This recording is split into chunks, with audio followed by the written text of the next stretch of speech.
The world of gaming is continuing to chug along in 2024, and as June typically is one of the bigger months for releases, this May is not without some heavy hitters. In fact, I will kind of say to you guys, we've expanded the list from 5 to 10 this month because there's so many games that really look interesting coming out. So we're going to count down 10 hot video game releases for May 2024. Before we get into that, of course, I want to remind you that YouTube loves the algorithm, and it loves when you hit the like button to tickle that algorithm. So give it a little click. Might as well hit the subscribe button and a notification bell as well while you're down there. It lets other people know that we cover games and we do lists like these on the channel, so I appreciate it very much. But let's look at some of the hot releases coming out for May 2024. Pac-Man Mega Tunnel Battle Chomp Champs. That's a long title, but eat your way through multiple interconnected mazes using power pellets and a variety of power items to chomp the ghost and other Pac-Man players. This game, of course, relies on one of the quintessential cornerstones of gaming, which is the Pac-Man franchise, and we brought it here into this very interesting multiplayer and cross-platform format. Be the last pack standing at the end of each match with this 64-player battle royal to be the Chomp Champ. Add players to your friend list. You can customize your Pac-Man, track friends' progress, spectate friends' plays, and even invite them to play in the same match as you. Spectate ongoing matches from the general player base, or just simply observe your friends' skills and laugh at them when they lose. Pac-Man Mega Tunnel Battle Chomp Champs will be released on May the 8th. Now, if you're into more racing games or you're a Formula One fan, then F1 24 marks the first title since F1 2018 that both the drivers and the cars are featured on the cover art. You've got Champion Edition covers. They feature a bunch of drivers. I'm not very familiar with F1 racing, but this does look absolutely amazing. The character animations you can see from the trailer look very realistic. It is said that the game handling is absolutely fantastic. It does feel like you're at a Formula One racer. The career mode in this one has been completely overhauled. We do have more dynamic handling system from EA Sports WRC being ported to F1 24. This stunning looking racing game will be out on May the 31st for Windows, PlayStation 4, PlayStation 5, Xbox One, Xbox Series X. The Champions Edition will be available 3 days earlier on May the 28th. Homeworld 3 is a very long anticipated video game. It's set after the events of the previous two games. While she was opening gates at the edge of the galaxy, Karan disappeared, and a mysterious scourge known as the Anomaly has started to spread across the galaxy, darkening entire star systems and threatening the existence of all sentient beings. 100 years after the disappearance of Karan, the fate of the galaxy is now in the hands of Imogen, her successor, who has dispatched a fleet in the hope of understanding and defeating the Anomaly. The game was developed starting way back in 2017, so this is a 7-year passion project.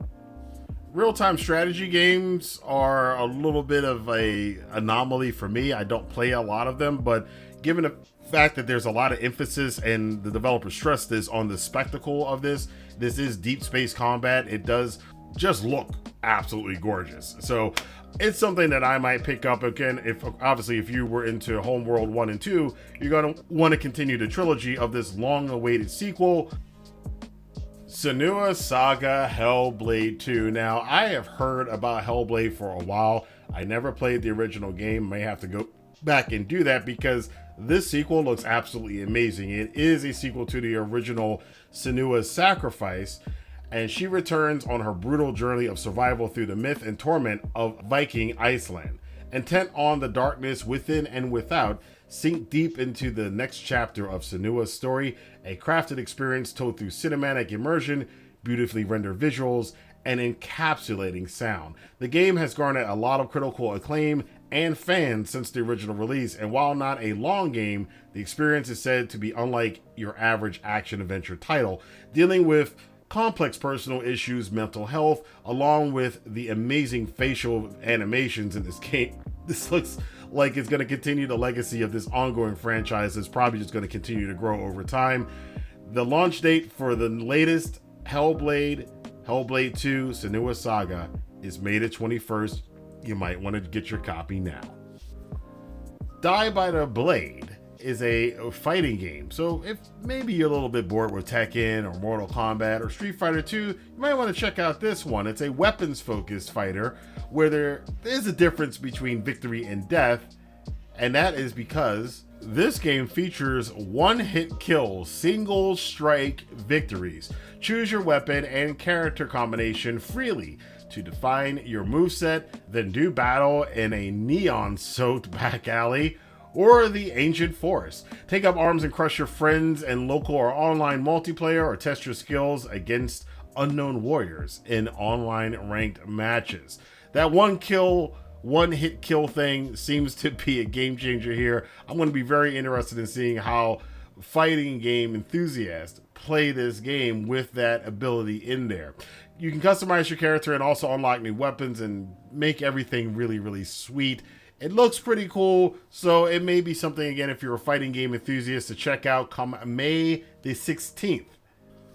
World of Goo 2 uses these living liquid creatures to build bridges, grow towers, terraform terrain, and fuel flying machines. Now, the original World of Goo came out something like 15 years ago, and there were some game executives who were kind of upset that more AAA titles got overshadowed somewhat by this World of Goo, this whole weird physics kind of game that looks like Tim Burton went to college and then decided he wanted to be a game developer.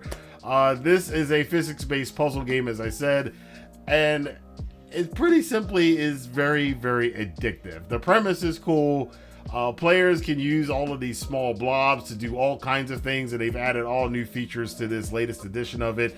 The game will be out on PC and a lot of other platforms, coming on with an initial release, I should say, on May the 23rd. Now we come to something a little bit more off the beaten path in Morbid, the Lords of Ire. The main word on this game is apparently the boss battles, which are supposed to be epic. This could be a new favorite for hack and slash adventure gamers, and the visuals look great from the preview footage. Risk insanity in the gruesome slash 'em up of Morbid Lords of Ire with brutal combat and soul-like elements. Defeat the 5 Lords of Ire as you fight for your life across tortured landscapes. I gotta say, some of these creature designs look absolutely amazing, so while it's not a AAA game, it looks like it could be a hell of a lot of fun. Morbid, the Lords of Ire will be launched on May the 23rd.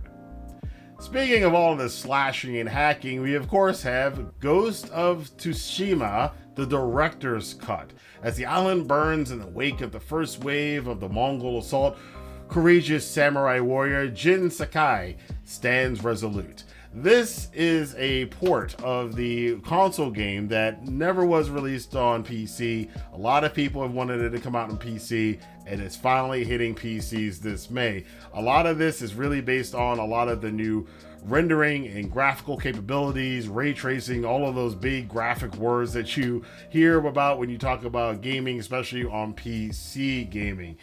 Things like the customizable mouse and keyboard controls, and fully optimized for 21:9 and 32:9 resolutions. It even supports 48:9 resolutions for triple monitor displays.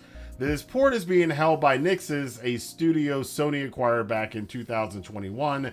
So this coming May, if you've been a fan of the Ghost of Tsushima series and you want to see the director's cut and you want to play it on PC with all of these new updates, including a new DLC that's featuring an island and some other features that they've sprinkled out throughout this game, you definitely want to check this out come May.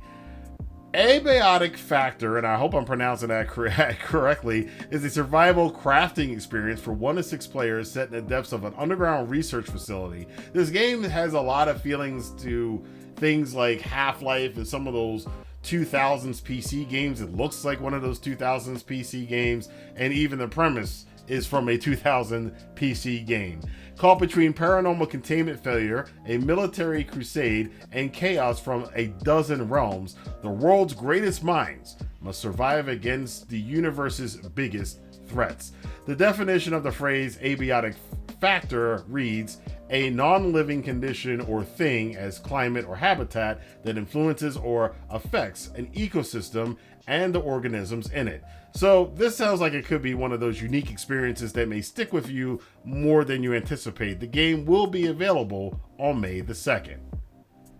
And rounding out everything, of course, we got to do an old favorite. We started with Pac-Man, and we're going to get another old favorite from the gaming world, and that is Paper Mario: The Thousand-Year Door. This new updated version of it features the famed Paper Mario, which started out as kind of part of RPG Mario or Mario RPG, and then the Paper Mario thing kind of took off with fans as they really liked this whole format and this kind of edition of turn-based combat. It is a turn-based combat kind of game, so you get a lot of different elements with this really cool Paper Mario aesthetic. You're going to have a lot of fun with this. This is an update for the game for Nintendo Switch, which improves some of the gameplay and the graphics. Mario fans can expect the latest edition of this beloved Paper Mario series to be released on May the 23rd. So those are 10 games to look for coming out over the next month, May of 2024. I want to know what you guys think about it. Any of these games interest you? Are you into racing? Are you into some weird things like the World of Goo Part 2? Are you into some of these new hack and slash games, or even a fighting game where you can get one-hit kills? Let your voice be heard in the comment box below. Until then, I will see you guys as we continue to cover the gaming world here, and we will be releasing eventually, once I get through it, our Let's Play of Ninja Gaiden, the original NES version from 1989. So stay tuned for that on this channel. Again, hit the like and subscribe button so you are notified when those videos come out. And until next time, I'll see you guys here for more gaming fun on the Rantin Review Gaming. Have a good day.